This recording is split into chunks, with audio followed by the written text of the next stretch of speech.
Good morning. We're in Matthew chapter 5 still. This is the second to the last one on the Beatitudes. We're in specifically verse 8.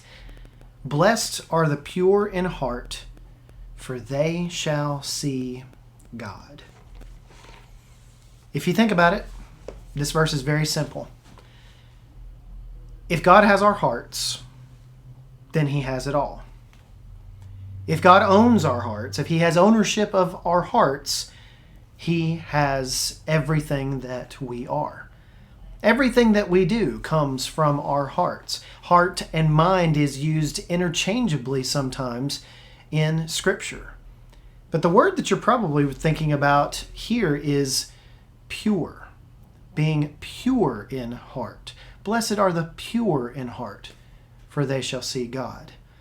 Pure is actually used here is a Greek word called katharos. It comes from our English word catharsis. It means to cleanse or to wipe clean of the grime and the dirt. It means an inward purity with God and an unmixed sincerity. Let me say that again. An unmixed sincerity before men, before people. And that's a very interesting dual meaning for this. Blessed are those who are pure in heart, who are cleansed and have an inward purity with God, but also have an unmixed sincerity toward all people. That's an interesting way to put that phrase. You know, Jesus said himself that from the heart comes evil thoughts. That's a pretty negative way to put it, but Proverbs 23 says, as a man thinks in his heart, so is he. Our hearts are at the core of everything, which is why it's important for them to be pure. If God begins with the inner you, the inner part of our hearts, and He's able to cleanse that, to make that pure, the outer part of us will follow. Again, I remind you of the progression here. As we go down these Beatitudes, they build upon one another. And we're supposed to be a more mature Christian as we go down these Beatitudes, the attitudes that we're supposed to be like. We're poor in spirit. And we know that we're destitute of spirit. We mourn because of that. We know that we need God. And we're meek.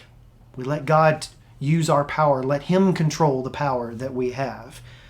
We hunger. That develops a hunger and thirst for righteousness, for right living.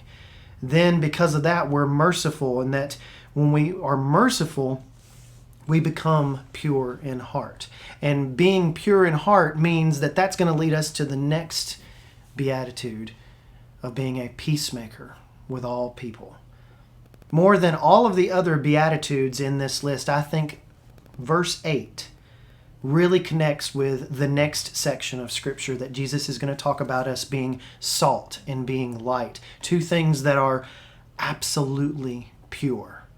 Pure salt. You are the salt of the earth. But if the salt has lost its taste, verse 13 of chapter 5, how shall its saltiness be restored? It's no longer good for anything except to be thrown out and trampled under people's feet.